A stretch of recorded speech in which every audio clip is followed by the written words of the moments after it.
শুরুতে তো যে টানাপোড়েন ছিল সেটা সবাই জানে, আমরা স্বীকারও করি সেটা। ফরেন সেক্রেটারি মিট করেছে এবং তারপরে যেটা হয়েছে সেটা হলো যে ব্যবসা মোটামুটি পিক আপ করেছে। দেখা গেছে যে আগের লেভেলেই পৌঁছে গেছে। এখন এগুলি তো প্রত্যেকটাই ইন্ডিকেশন। দুই যে বিষয়টা সেটা হলো যে কিছু টানাপোড়েন এখনও রয়ে গেছে, যেমন ভিসা টিসা এগুলিতে প্রবলেম কিছু আছে, কিন্তু দুই পক্ষই আমরা মোটামুটি এই ব্যাপারে একমত হয়েছি যে এগুলি সব দূর করে একটা গুড ওয়ার্কিং রিলেশন, যেটা আমরা ব্যবহার করি, এটাতে আমাদেরকে পৌঁছতে হবে।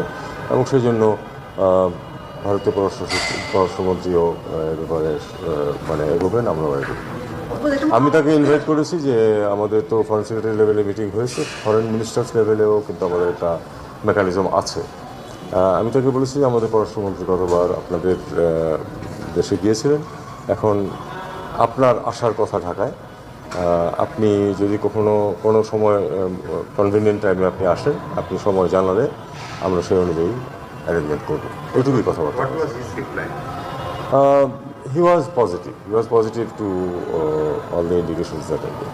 মাননীয় উপদেষ্টা মহোদয়, আমরা যদি দেখি আপনি যে প্রেস রিলিজ মানে বাংলাদেশের পক্ষ থেকে যে প্রেস রিলিজ পাঠানো হয়েছে সেখানে বলা হচ্ছে যে দুই মন্ত্রী এবং উপদেষ্টা পর্যায়ে যে বৈঠকটি হয়েছে বাংলাদেশ এবং ভারতের, সেখানে উদ্বেগ এবং চ্যালেঞ্জের কথা বলা হয়েছে।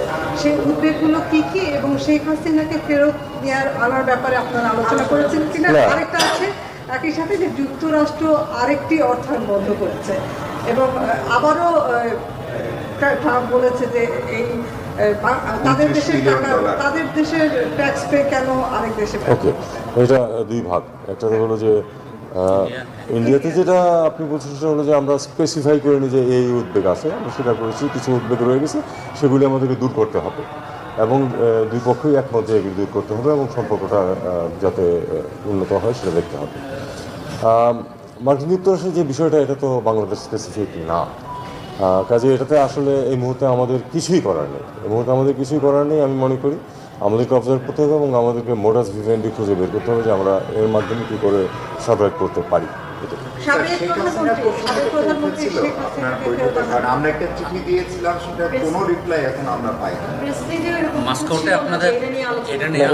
এটা নিয়ে কোনো ওইভাবে স্পেসিফিক আলোচনা হয়নি। আমরা ইন জেনারেল সবগুলি নিয়ে কথাবার্তা বলেছি। না, সরিয়ে রাখারও আসলে ব্যাপার না, এটা তো একটা ইন্ডিপেন্ডেন্ট একটা ইস্যু যে কোর্ট চেয়েছে তাকে, আমরা রিকোয়েস্ট করেছি তাকে এক্সপ্রেস করার জন্য, করে নাই তার মানে এই না তো যে আমরা বাকি সব কিছু নিয়ে বসে থাকবো। আমাদের পাকিস্তানের সাথে একটা স্বাভাবিক সম্পর্কে আমরা গিয়েছি, যেটা নিয়ে ভারতের হয়তো অতীতেও ডিসপুট ছিল, খুব অবকাশিত। এটা নিয়ে আমাকে কিছু জিজ্ঞেস করেন।